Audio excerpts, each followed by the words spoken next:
Welcome back. Well, we'll move over to Benin Studios now, where Pastor Solomon Folorunsho joins us. Morning, and thank you for joining us. We do hope that that picture we had of you in the coming up stint reflects your true state of mind. It was a smiling one. You should be smiling about now. Tell us, what is the latest situation in camp today?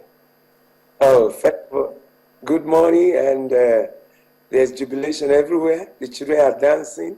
Through the night, they were singing. They've come back to their usual way of doing things because they are beautiful children, always happy.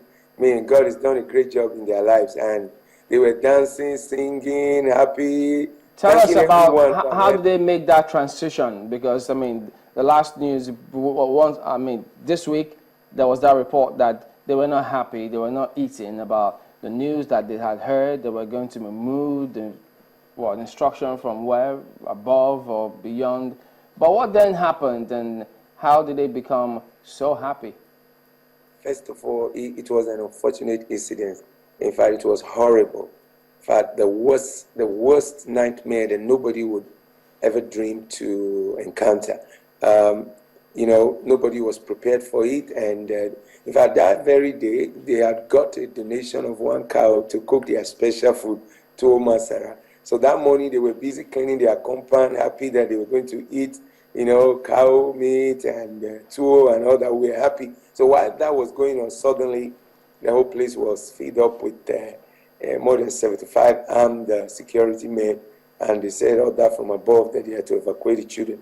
And the children were so shocked, and more than 12 fainted, and even after they left, it was difficult. They all went back to the way they came, because when they came, they were so traumatized, they were lean, they were mourning, cursing the country, cursing the existence, even cursing God for creating them, and all that had gone out of them. But when this thing happened, through the night, even that day, the food that was made was wasted because they refused to eat, and they didn't sleep. They were not sure what would happen to them next. In fact, throughout the night, I never slept. I was busy moving from one person to another, and sometimes I would even break into tears, weeping along with them, because the question was just, what has these innocent children done to anybody to have, taken this decision? So, do we know where that information was coming from? Because it turns out that it was not from Edo State Government. Yes, and it was, in fact, I want to thank God for the Edo State Governor. The healing started when the governor intervened, and the governor heard what happened. He invited me not informed about what was to happen, and then he sent me to tell the children that he was for them, that they are Nigerian citizens, that they can stay in his state, that they are welcome, that he will want to get to Abuja and meet the president, and then he will come back and visit them. When I gave them that good news, that was when the healing started, the restoration started, they were happy, and then the governor fulfilled his promise. He came yesterday, and he told them that the president has sent him to also greet them and tell them, give them assurance that he's with them, he's going to support them. And, with all that the governor did yesterday, giving them 5 cows, in fact, the wife gave them 1,500.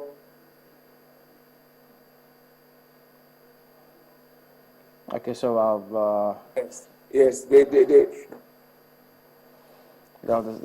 just want to let you, at least, have known how happy the people are, the children, the parents, all of them in the camp are now. Haven't heard what Solomon Folorunsho just said now. Yeah, well, Solomon, can you hear us? Yes, I hear you so clearly. Okay, great. Now, you had said that before now, you noticed that you seem to be under some sort of pressure from quarters that you don't know, but you noticed that this happened when a particular politician visited, and that's when you noted that particular pressure coming from quarters that you couldn't understand. Have you been able to clarify just what it was about? In fact, now we don't really know what happened. Actually, like I said, it was from that point. But why I made a claim that it was from that point, because after that man visited, there was a local TV station that showed a man.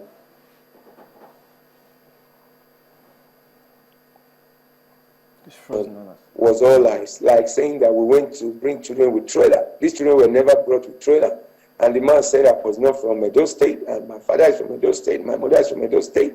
And he said all kind of things. And so with what the man said, so we began to feel that, okay, maybe this is political, because the man was saying he's representing political whatever. And so we, till now, we are not really sure. I just made a claim because of what that man was saying on TV, and I thank God that people took him on that day. But we are not very sure who is responsible for this. But what I want to say to that person is that, please, just think, if you were in the shoes of these children, think twice. If your children were, if you were killed and your children had to be thrown out like this without a home, think again and understand that what we are doing is what you are supposed to be doing. And it's not, we don't have any other interest. We are not looking for fame. We're not looking for award. We're not even looking for money for ourselves. It's not about me. I mean, God was taking care of me before I started this. And I've started taking care of children since 1992.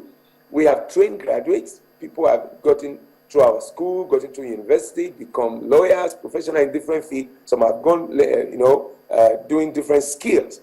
We just started helping our brethren, our friends, our fellow Nigerians from the Northeast, 2013. Can you imagine? From 1992, 2013, we started because we felt that they needed to go to school. The major thing was the education, because these children wanted to go to school. They don't want to miss out. They know with time their age grows, gets higher and all that. So I want to tell that person, though we don't know you, wherever you are, please have mercy. Have mercy on these children. Have mercy, because it could be you tomorrow, can be you tomorrow. You may also need this type of help. So that's all I want to say, because I don't know who you are and I don't know where you are hiding. I beg you in the name of God, leave these children alone. God bless you. Do you think then that you've been shielded somewhat from political interference? Because if this happened once, how do you know that it would not happen again?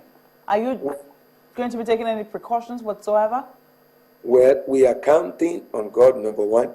We are counting earnestly on the governor's promise. In fact, he's a father. He's a father. Yesterday I saw he was almost moved to. In fact, the wife shed tears. The wife wept. In fact, he's a father. And with the good will of the president sent him to tell the children how much love he has for them. So if the president is supporting them and supporting their stay, at least till they are able to get back to their homes and family. But the children said they're going nowhere except they restore them back to where they came from.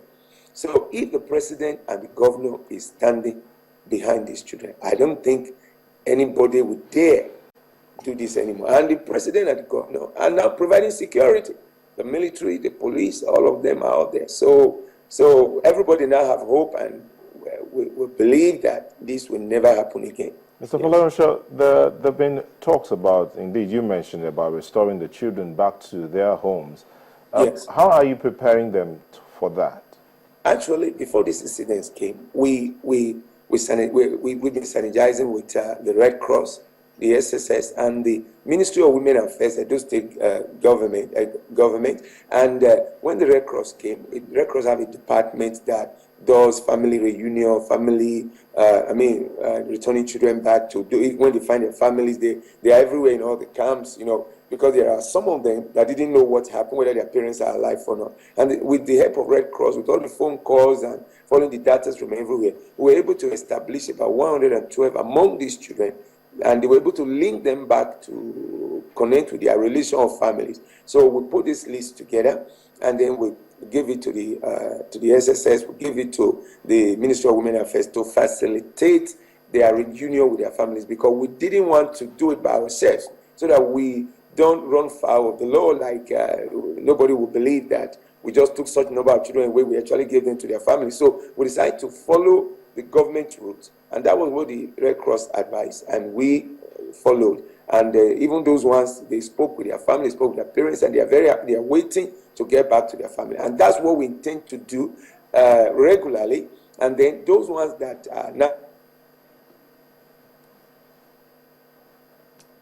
The signals are frozen. So we now felt that those ones, at least those ones will still stay a little bit longer until they are well established as responsible citizens by going to school. Getting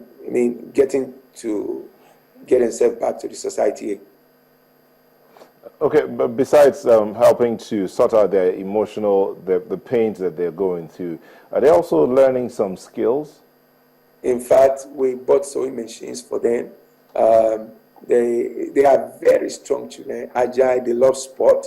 In fact, some NGO have helped them to, some of them, they discover they're good footballers, they are good athletics, they want to get them connected to be able to follow the normal Ministry of Sport, whatever. So they are learning different things. Some people have come to teach them about soap making. Some have promised they will come to teach them how to, different skill acquisition efforts are, on ground. The one we have now is they are being taught how to make soap. They are being taught how to sew clothes. And we even discovered that some of these children, we already learned how to,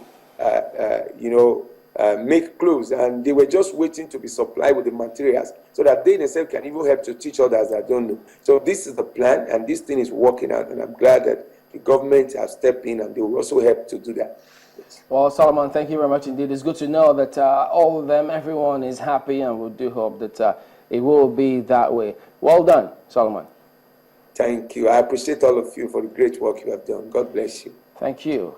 Thank you, Pastor Solomon Folorunsho, who is in charge of the camp in Benin-City, Edo State. Now we know that they're all happy, and we do hope that it will be the same scenario in many of the other camps. You can help, never too small.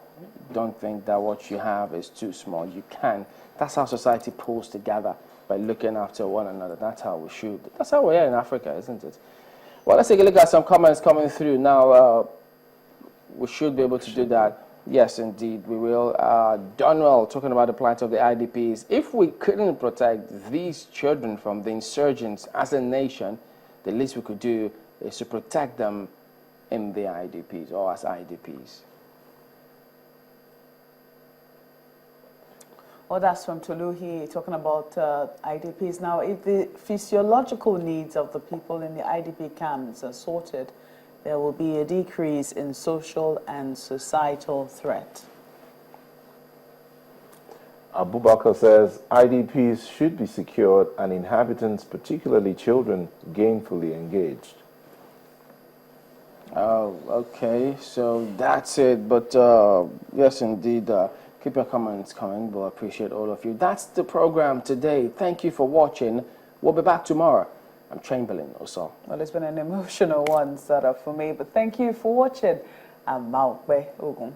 Nam Nel Taibe. Have a nice day.